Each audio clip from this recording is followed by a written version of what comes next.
Welcome to Mojo TV. బులెటిన్ల ముందుగా headlines. తుఫాన్ ప్రభావిత ప్రాంతాల్లో బాధిత రైతులను పరామర్శించిన AP deputy CM Pawan Kalyan.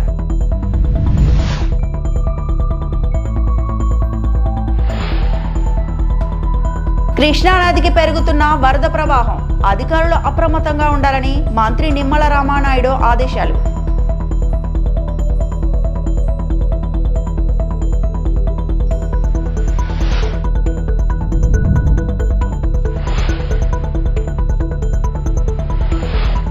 శాంతియుత అణుశక్తికి అండగా భారత్, ఐరాసాలో ఎంపీ పురంధేశ్వరి.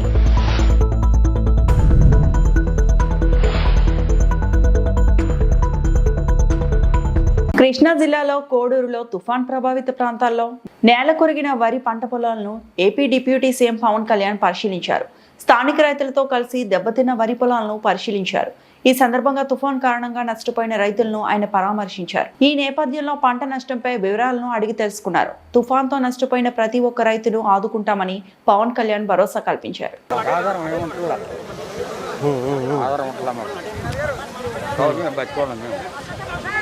మీ పేరు?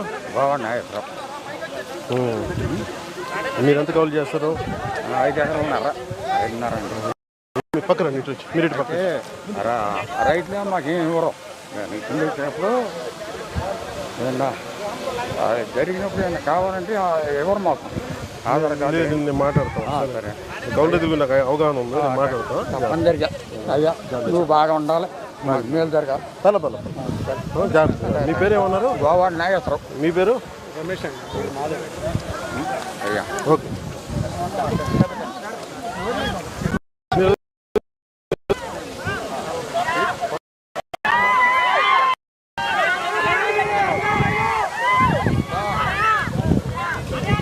ఎగువన కురిసిన భారీ వర్షాలకు కృష్ణా ఉపనదులకు భారీ వరద వస్తుందని అధికారులంతా అప్రమత్తంగా ఉండాలని మంత్రి నిమ్మల రామానాయుడు ఆదేశించారు. విజయవాడలో ప్రకాశం బ్యారేజ్ వద్ద కృష్ణానది వరదను ఇరిగేషన్ అధికారులతో కలిసి ఆయన పరిశీలించారు. అనంతరం మంత్రి మీడియాతో మాట్లాడారు. ఈ రోజు సాయంత్రం ప్రకాశం బ్యారేజీకి 6 నుండి 6.5 లక్షల క్యూసెక్లకు పైగా వరద వచ్చే అవకాశం ఉందని పేర్కొన్నారు. ఈ క్రమంలో దిగువ ప్రాంత ప్రజలను అప్రమత్తం చేసినట్లు తెలిపారు. కృష్ణా డెల్టా పరిధిలో అధికారులంతా క్షేత్రస్థాయిలో పర్యవేక్షిస్తూ ముందు జాగ్రత్త చర్యలు చేపట్టాలని ఆదేశించారు.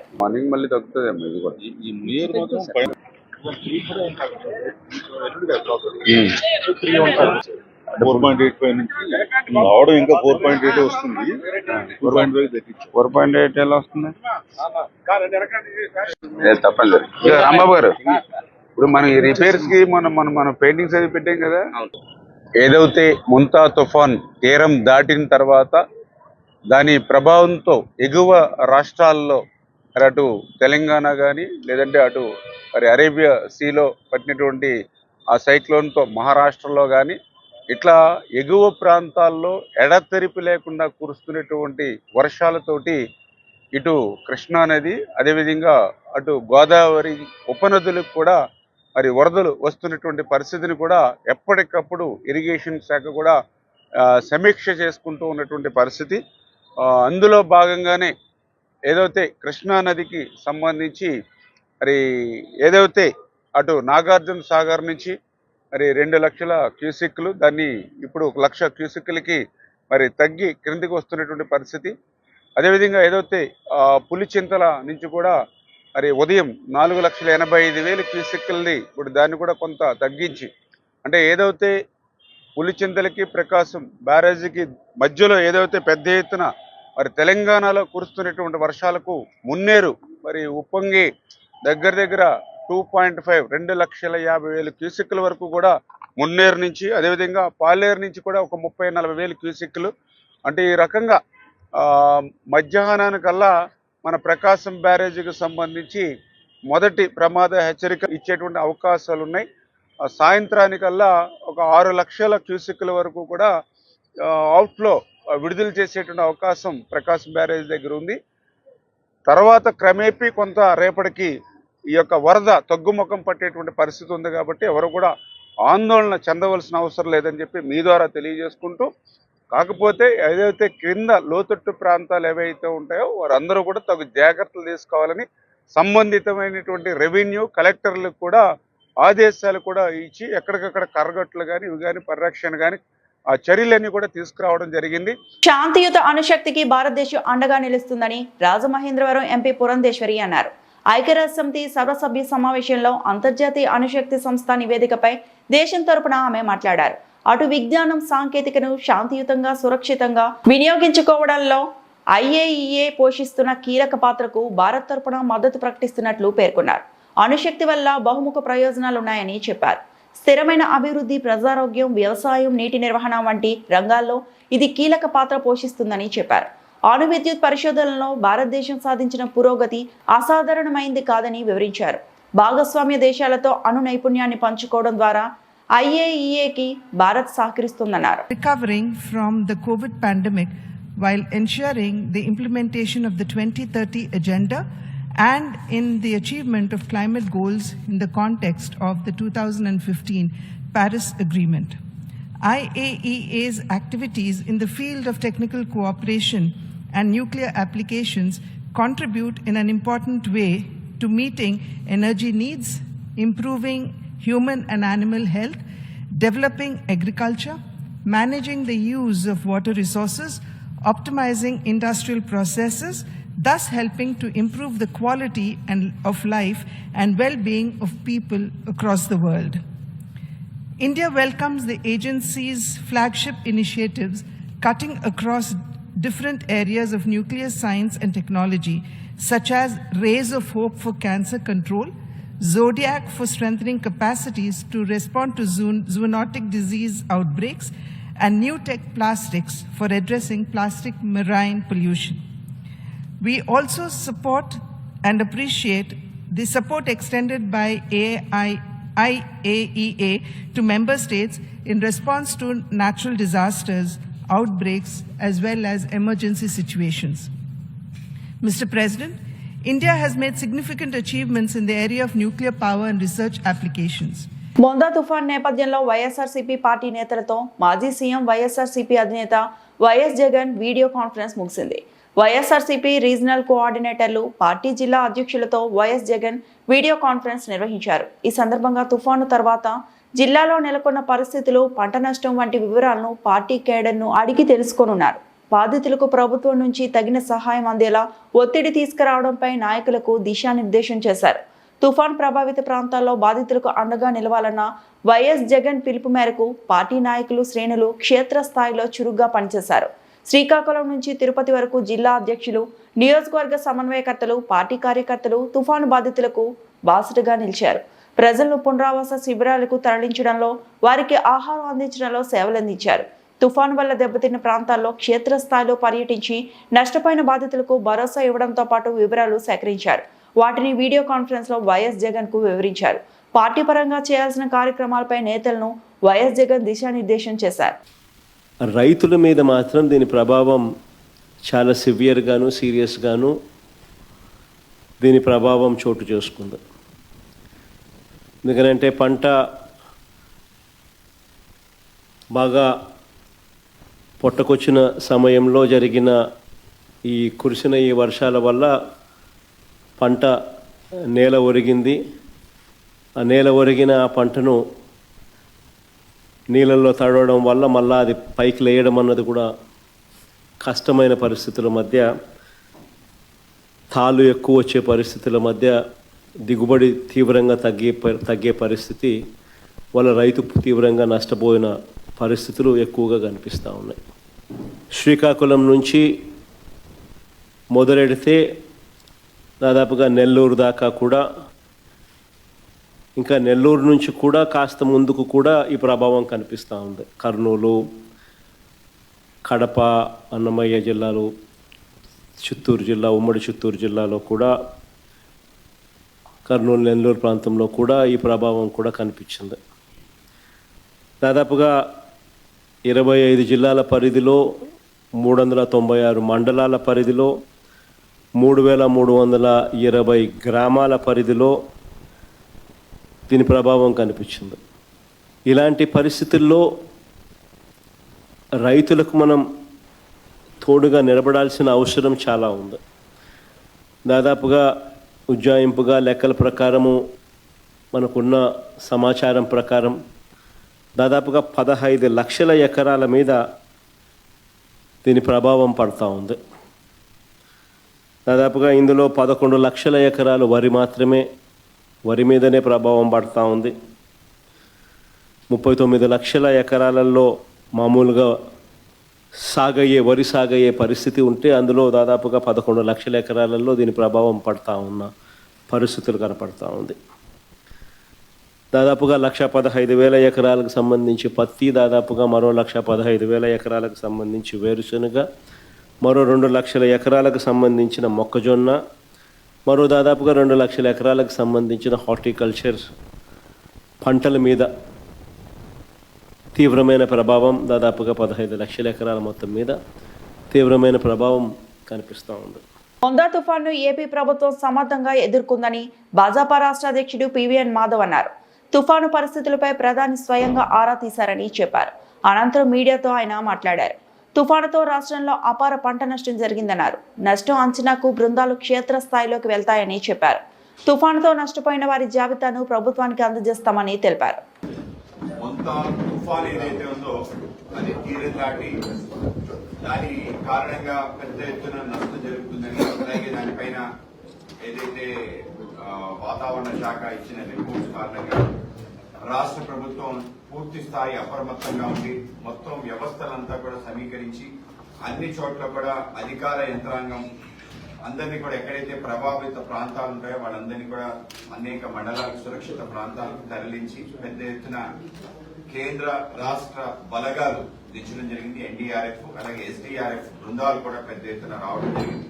స్వయంగా ప్రధానమంత్రి గారు, అలాగే హోంశాఖ మంత్రి గారు, అలాగే ఇతర మంత్రులంతా కూడా దీనికి సంబంధించి సమీక్ష చేయడం జరిగింది. అలాగే రాష్ట్ర ప్రభుత్వం సంబంధించి అన్ని జిల్లాలకి నోడల్ ఆఫీసర్స్ పంపించడం, అలాగే నిర్వాసిత ఏదైతే క్యాంపులు నిర్మించడం, ఆ విధంగా పెద్ద ఎత్తున ముందు జాగ్రత్త చర్యలు పాటించడం, అలాగే అదృష్టవశాత్తు అనుకున్న విధంగా అది దాని యొక్క తీవ్రత లేకపోవడం, కానీ తీవ్ర వర్షాలు పడటం, ముఖ్యంగా అనకాపల్లి, కాకినాడ, రాజమండ్రి, నర్సాపురం, అలాగే మచిలీపట్నం ఈ ప్రాంతాల్లో భారీ వర్షాలు పడటం కారణంగా పెద్ద ఎత్తున పంట నష్టం జరిగింది. ప్రాణ నష్టం 1 తప్ప ఇంకా జరగకపోవడం, ఇది కొంత మేరకు మనకి వెసులుబాటుగా ఉన్న ఏదైతే పంట నష్టం జరిగిందో ఆ పంట నష్టాన్ని పూర్తి స్థాయిలో వాళ్ళందరికీ కూడా ఆదుకోవడానికి ఎన్డీఏ ప్రభుత్వం ముందుంది. తప్పనిసరిగా వీళ్ళందరినీ ఆదుకోవడం, వాళ్ళందరికి సంబంధించిన పంట నష్టం ఎంత జరిగిందో దాన్ని వేయడానికి ఇప్పటికే బృందాలు వేయడం జరిగింది. ఇవాళ సమీక్ష సమావేశం కూడా పెట్టుకోవడం జరిగింది. అలాగే నిన్న జీఓఎం మీటింగ్ జరిగింది. వైద్య శాఖ మంత్రి వర్యులు వైద్య సంఘం ఏదైతే అనేక రకాల విష జ్వరాలు ఈ ప్రభావం పైన ఇప్పటికే అనేక బృందాలు పంపించడం జరిగింది. అలాగే రెండోది పంట నష్టానికి సంబంధించిన ఒక అంచనాకు వచ్చే విధంగా ఒక్కొక్క బృందాలు పంపించడం జరిగింది. ఆ విధంగా ఏ ఒక్కరు కూడా నష్టపోకుండా ఉండే విధంగా ఈ యొక్క అనేక చర్యలు తీసుకోవడానికి ప్రభుత్వం ముందుంది. తప్పనిసరిగా అందరినీ ఆదుకోవడం జరుగుతుంది. అలాగే ఇదే సందర్భంలో ఏదైతే మత్స్యకారులు ఈ వేటకెళ్ళని పరిస్థితి ఏర్పడింది, మత్స్యకారులు కూడా తీరా మొత్తం ప్రాంతంలో, మొత్తం ఆంధ్ర ప్రాంతంలో 1000 కిలోమీటర్ల నేపథ్యంలో మత్స్యకారులు తీవ్రంగా నష్టపోవడం జరిగింది.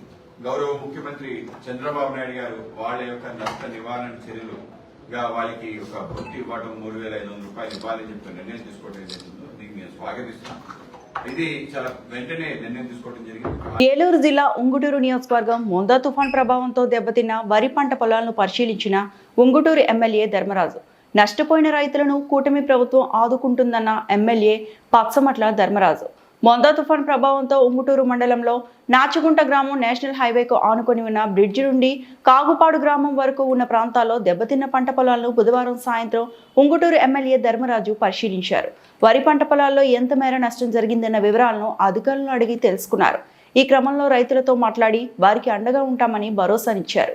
అనంతరం ఎమ్మెల్యే ధర్మరాజు మాట్లాడుతూ ఎన్డీఏ కూటమి ప్రభుత్వం రైతుల పక్షపాతి ప్రభుత్వమని, తుఫాన్ కారణంగా జరిగిన ఈ నష్టాన్ని నివేదిక రూపంలో తీసుకొని ప్రభుత్వం దృష్టికి తీసుకువెళ్లి రైతులకు తగిన న్యాయం చేస్తామని అన్నారు. ఈ కార్యక్రమంలో agricultural AD Usharani, Ungutur AMC chairman, Janasena, TDP, BJP మండల అధ్యక్షులు, గ్రామాల అధ్యక్షులు, సొసైటీ చైర్మన్, నాయకులు, కార్యకర్తలు, వ్యవసాయ శాఖ అధికారులు, ప్రజాప్రతినిధులు, రైతులు, గ్రామస్తులు, అధికారులు తదితరులు పాల్గొన్నారు.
మామూలుగా 2,800 3,000 అండి గంటకి.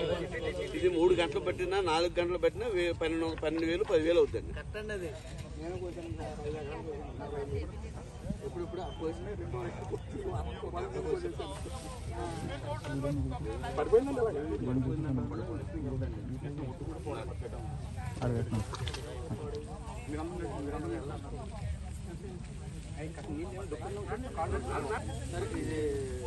మొత్తం సేనంతా కూడా తీసుకుంటారు.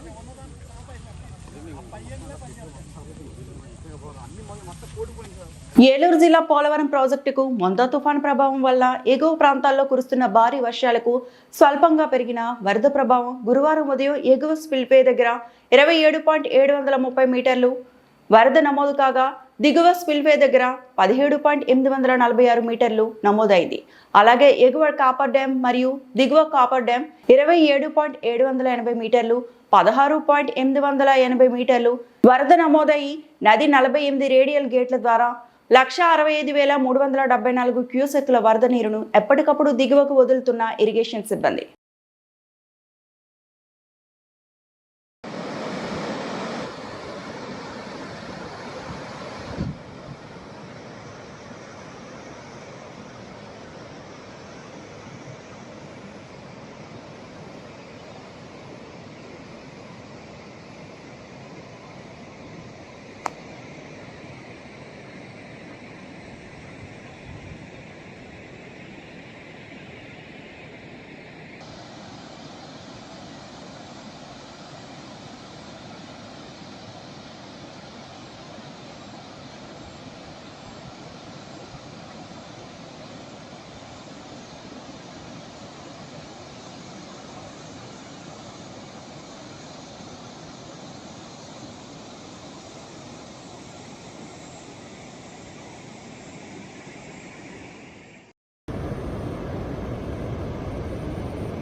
అల్లూరు జిల్లా రంపచోడవరం డివిజన్ మొంతా తుఫాన్ వర్షం వల్ల పొంగి పొర్లుతున్న కొండవాలు. దేవీపట్నం మండలంలో రాత్రి కురిసిన అకాల భారీ వర్షాలకు పొంగి పొర్లుతున్న కొండవాగులు, చెరువుల్ని తలపిస్తున్న గ్రామ వీధి రోడ్లు, పొంగి పొర్లుతున్న డ్రైనేజీలు, గంటల కొలది నిలిచిపోయిన ప్రయాణికులు మరియు ప్రభుత్వ కార్యాలయ సిబ్బంది. భారీ వర్షంతో పాటు ఈదురుగాలి వేయడంతో నీట మునిగిన వరి పంట.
బోత్ తీశారు, బాగా తీశారు. బోత్ సాధ్యమైనంత వరకు లేపడానికి అవ్వదు ఇంకా. అయితే పేరేంటండి ఈ రైతు పేరు? మిరియాల నాని. ఎన్ని ఎకరాలండి? ఇదండి 2 ఎకరాలండి. 2 ఎకరాలు. క్రీపిటీ. ఓకే.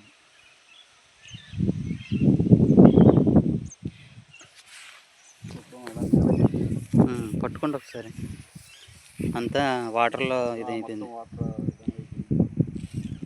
మొత్తం. 2 ఎకరాలు కూడా కొలాప్స్.